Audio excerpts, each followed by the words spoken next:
வெற்றிலை மாலை சாற்றினால் இத்தனை நன்மைகள் கிடைக்குமா? இந்துக்களின் சாஸ்திர முறைகளின் படி வெற்றிலை மிக முக்கியமான பொருளாகும். வெற்றிலை என்பது வெற்றிலை செல்வம், ஐஸ்வர்யம், சுபிட்சம் ஆகியவற்றை தரக்கூடிய பொருளாக கருதப்படுகிறது. மகாலட்சுமி விரும்பி வாசம் செய்யும் பொருட்களில் வெற்றிலையும் ஒன்றாகும். வெற்றிலையின் மகிமை.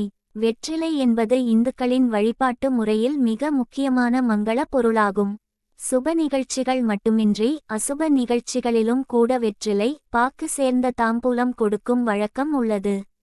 கோவில்களில் சுவாமிக்கு அத்தனை நைவேத்தியங்கள் பழங்கள் படைத்தாலும் கடைசியாக வெற்றிலை தாம்பூலம் சமர்ப்பித்த பிறகு தான் தீபாராதனை காட்டுவார்கள்.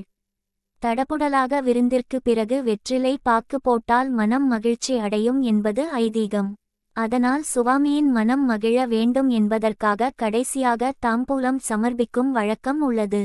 தாம்பூலம் மங்களத்தின் அடையாளமாகும். வெற்றிலை என்பது மகாலட்சுமியின் சொரூபம். இது வெற்றியை தரக்கூடிய பொருளாகும். எந்த தெய்வத்திற்கு வெற்றிலை மாலை ஏற்றது? கோவில்களில் சுவாமிக்கு வெற்றிலை மாலை சாற்றுவதை பார்த்திக்கிறோம். பலரும் பரிகாரமாக வெற்றிலை மாலை சாற்றுவது உண்டு. ஆனால் முதலில் எந்தெந்த கடவுள்களுக்கு வெற்றிலை மாலை சாற்ற வேண்டும், எந்த முறையில் வெற்றிலை மாலையை எந்த கிழமையில் சாற்றினால் என்னென்ன பிரச்சனைகள் தீரும் என்பதை தெரிந்து கொண்டு வெற்றிலை மாலை சாற்றினால் அதன் முழு பலனும் கிடைக்கும்.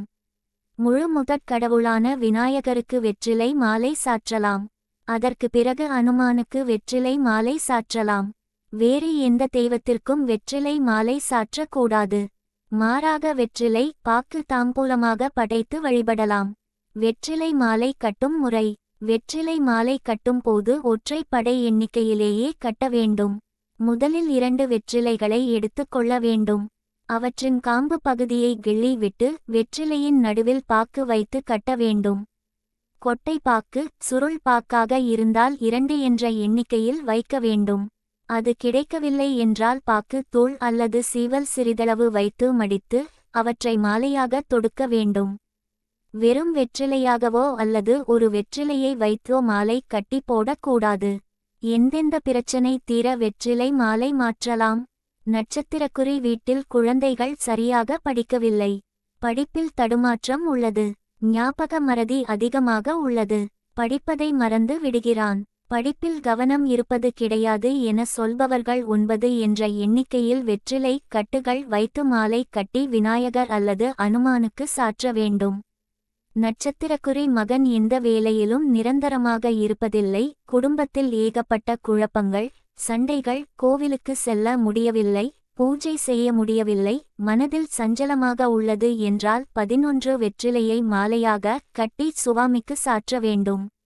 நட்சத்திரக்குறி வீட்டில் பண வரவு அதிகரிக்க வேண்டும், பணக்கஷ்டம் தீர வேண்டும், திருமண தடைகள் விலக வேண்டும், வீட்டில் திருமணம் போன்ற சுப காரியங்கள் நடைபெற வேண்டும் என்றால் 21 வெற்றிலைகளை பாக்குடன் சேர்த்து மாலையாக கட்டி ஆஞ்சநேயருக்கு அணிவிக்க வேண்டும். இதை ஆஞ்சநேயர் மற்றும் குரு பகவானுக்கு உகந்த வியாழக்கிழமை அல்லது சனிக்கிழமையில் சாற்றுவது மிகவும் விசேஷமானதாகும். அனைத்து பிரச்சனைகளும் தீர வழிபாடு. பணக்கஷ்டம், கடன், நோய், திருமணம் தடை, படிப்பில் தடை என அனைத்து பிரச்சனைகளும் வீட்டில் உள்ளது. வீட்டில் நிம்மதியே இல்லை. என்ன செய்தால் இந்த ஒட்டுமொத்த பிரச்சனையும் தீரும் என்பவர்கள் சனிக்கிழமை ஆஞ்சநேயருக்கு 108 வெற்றிலை கொண்ட மாலை சாற்றி தயிர் சாதம் நைவேத்தியமாக படைக்க வேண்டும். என்ன பிரச்சனையாக இருந்தாலும் அது தீர வேண்டும் என்றால் வெற்றிலை மாலை சாற்றி விட்டு 21 நாட்கள் ஆஞ்சநேயரை 11 முறை வலம் வர வேண்டும். தொடர்ந்து 21 நாட்களோ அல்லது 21 சனிக்கிழமைகளோ 108 வெற்றிலை மாலைகளை சாற்றி விட்டு அனுமனை 11 முறை வலம் வந்து வழிபடுங்கள். குடும்பத்துடன் சென்று வழிபடுவது சிறப்பானதாகும். சுவாமியிடம் எந்த பிரச்சனையையும் சொல்லி முறையிடாமல் 11 முறை வலம் வரும் போதும் ராம் ராம் என்ற மந்திரத்தை ஆஞ்சநேயரை மனதில் நினைத்து சொல்லியபடியே வலம் வர வேண்டும். இப்படி செய்தால் இந்த வேண்டுதல் முடிப்பதற்குள் உங்களின் பிரச்சனைகளை ஆஞ்சநேயர் தீர்த்து வைப்பார்.